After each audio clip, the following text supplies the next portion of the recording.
So sa mga idol, panibagong araw, panibagong vlog naman tayo. Meron tayo ditong Nokia LCD. Ang problema niya, so yun, binuhay natin.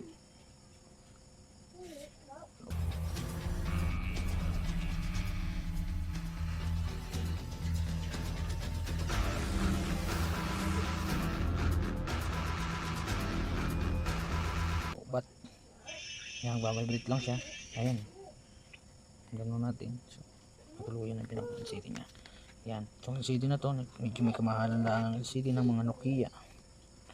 So ito ay hindi siya naka-built-in ang battery. Yun. Ayan, tagka lang yan. Ayan. So yun, medyo mahirap lang din dahil naka T6 yung gamit ng kanyang. So hahanap muna tayo ng ating pangkalas na T6. So ayun, nahanap na natin yung ating T6 na pangkalag. Ayan.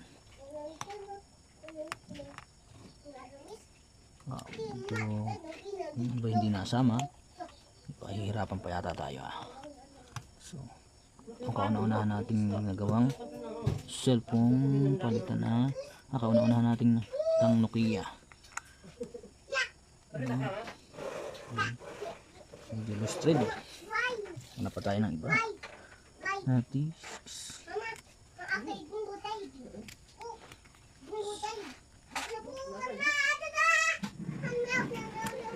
Tingnan natin kung kasya. Hindi naman kasya. Nako, ito isa natin T6, parang lustrade na kagad. Nako, hindi nagkasya.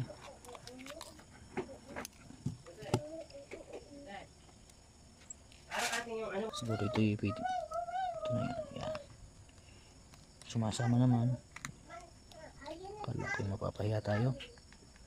Nakaka-control pa tayo na T6 na bagay din eh. Nokia TA1130.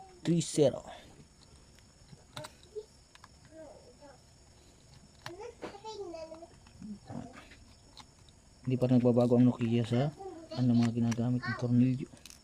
Naka T6 pa rin sila. Yun ang kanilang pagkakakilanlan na Nokia talaga sila. Pinglan pa rin, ito galing sa ibang bansa. Yan o, tingnan nyo, Pinglan. Talagang original to, bigay lang daw to sa kanya ng kanyang pinsan na galing ibang bansa. So ayan, wala nang tornilyo. Dito pa tayo sa pagbaklas ng LCD nito, kung paano magbaklas. Yan, ito. Pag-aralan din natin to. Yan. Baklas na. Yung. Ayan na.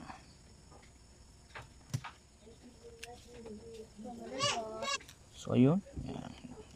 Tingnan natin na nalaman ng pagbaklas. Medyo ligaw tayo kung ano tayo na pagbaklas ng ganitong uri ng cellphone. Nandaan lang tayo. Hingin ng aking bata kaya nasa loob. Dito tayo sa ating gawaan ng cellphone. Ayan. So ayun. Yan o. Tingnan na natin kung match na match. Sinti natin, ayun, match na match. So yun po, yan o. Yan. Yun. Nalaman natin ito. Sa ating LCD. Yan.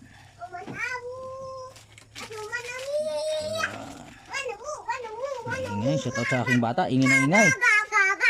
Ingay na ingay. Nilagyan ka ba?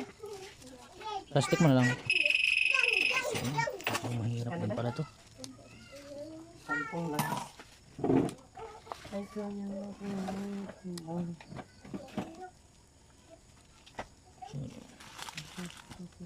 Ganun lang natin. Para itong sa upo. So, yung mga piyesa na yan.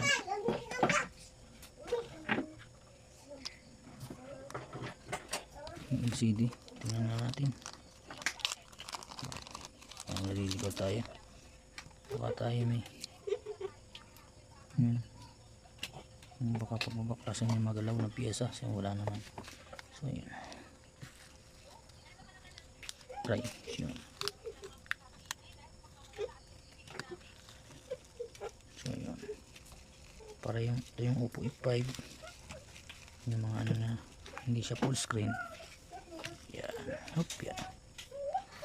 Tigas din.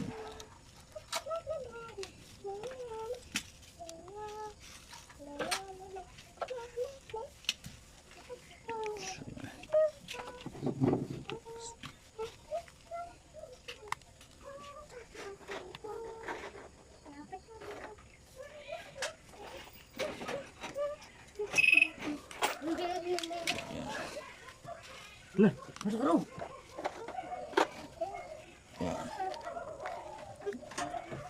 May katigasan ng pagkakadikit ng kanyang LCD. Napalaban tayo napalaban tayo dito. So ayun, kukuha na natin. Yan.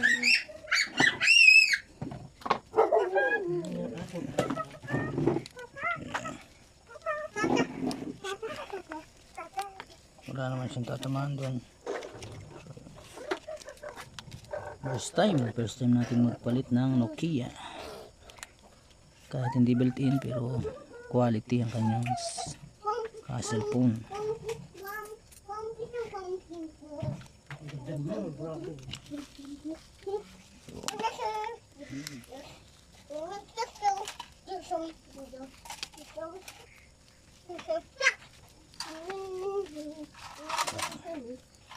Bali natin na magpapalit ng LCD ay tinitesting muna natin bago natin idikit para wala siyang problema. Dahil pag naikabit na natin, mahirapan na tayong ibalik sa ating sealer. So yun. Ganun po pala yun. Pinabaklas pa to. Marami siya. Maraming pailabas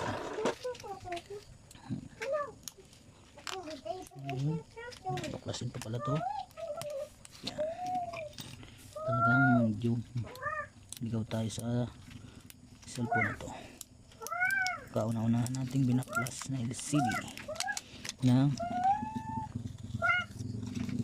Nokia T30 1130 pala mga idol.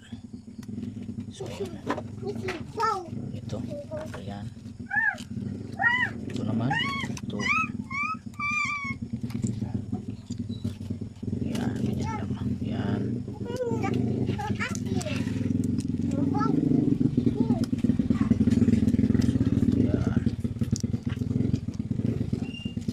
Talagang katigasan. Ayun, kinahirapan tayo. Ayun. Ito yun. Ayos naman yung ating LCD. Kung yan, dilinisan muna natin ang kanyang mga gilid.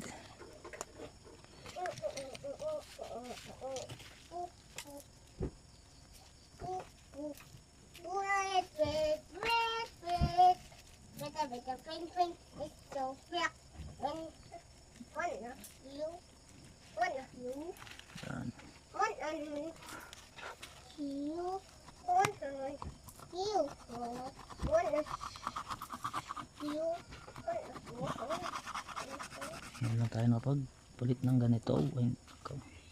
Sa dinami-dami natin pinunta ng LCD, ngayon lang tayo naka-encounter ng Nokia. So talagang pinakang sikat na brand nung araw. Mga nagpuputan na lang yun ngayon, mga bago. Ito yung pinakang sikat talaga. Sana ito gawa ng Finland to. Ako, ginaganda nitong cellphone na to. Kamahalan lang LCD nya. Malinisan na natin. So yun. Yan, testingin natin. Ayun.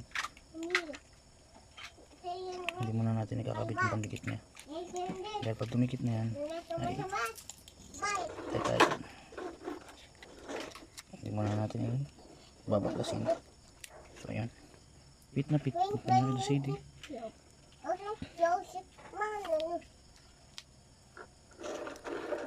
Yun o, ano kanyang LCD na baba, manipis, pero okay naman. Testing natin,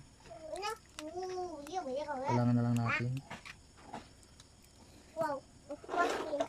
kung working na ba yung LCD na pinalit natin. So ayun o, yan, testingin natin yung battery.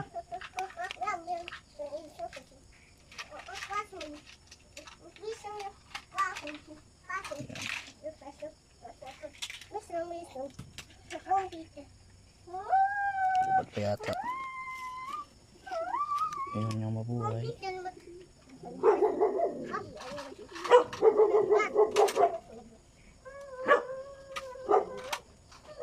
So, lubat na lubat na.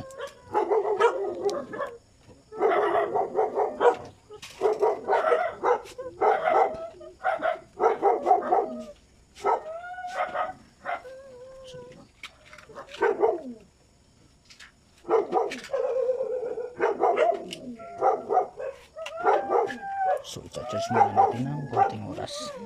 Na-charge na natin. Ayan, powered by Android. 00% pala, kaya hindi siya nag-charge. Hindi siya nabubuhay yun. Ayan, chat pala din sa asawa ko na nanonood. Ayan, lubat na lubat pala siya eh. Kaya hindi natin mabuhay. So yun, 1% na. Testing natin kung bubuo ay talaga siya, kung ayos yung kanyang pinakang LCD. So yun, okay naman. Ano naman yung LCD niya, manipis ng konti. Nokia, magawa ng pinglan, quality. Hindi siya China.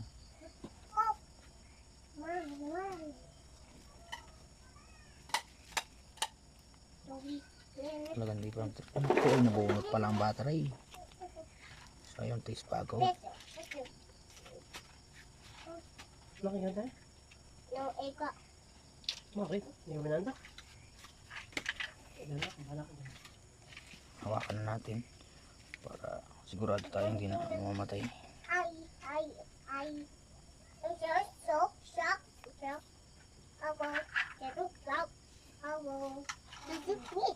Nokia, okay. Ayan.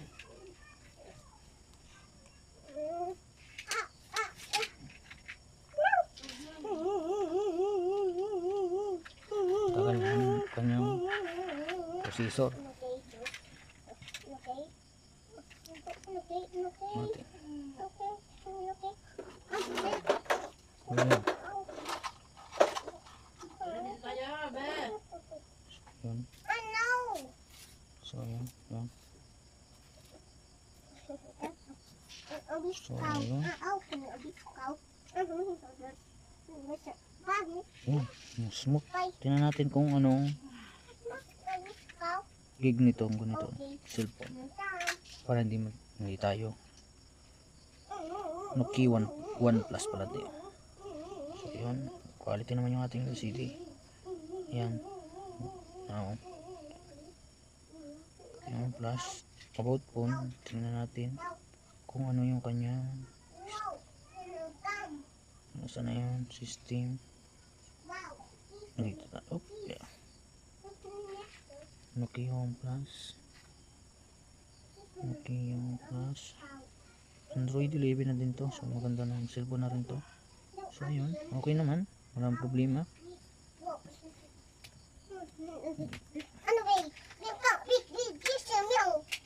So ayun, okay naman. So punta na tayo sa pagdidikit. Okay, so ayun, didikitan na natin.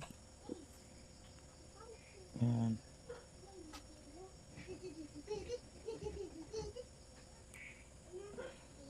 Lang natin kadadamihan ng dikit dun sa pinakang flex dahil baka hindi magluko ang pinakang LCD niya. So ayan, Okay. Tumalon. So, ayan. Ganun lang.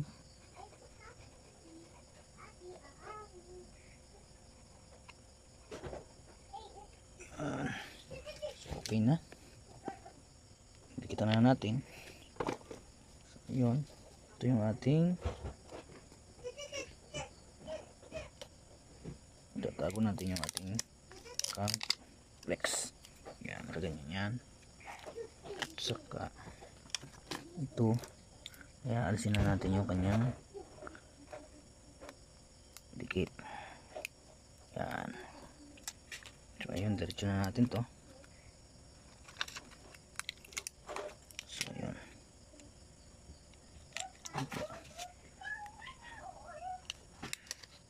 Sumingit. Yan. So ayun. Yan. Yan lang, magkakabit niyan. At dumikit na. Dumikit na nga po. So wait lang. Ito lang tayo, iligaw pa dito. Yan.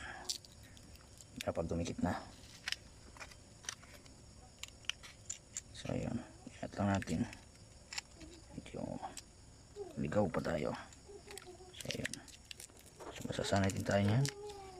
Dahil naka-experience na tayo ng isa. Opya. Yan. Yun. Yan, nakaganyan. Yan, tapos tago natin.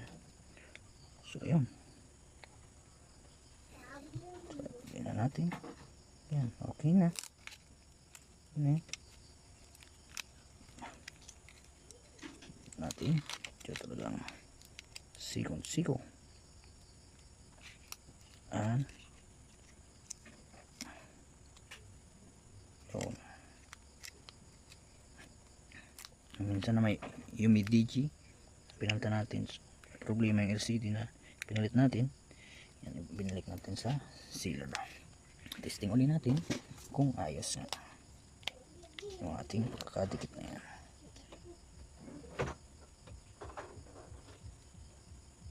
Sulubat pa rin.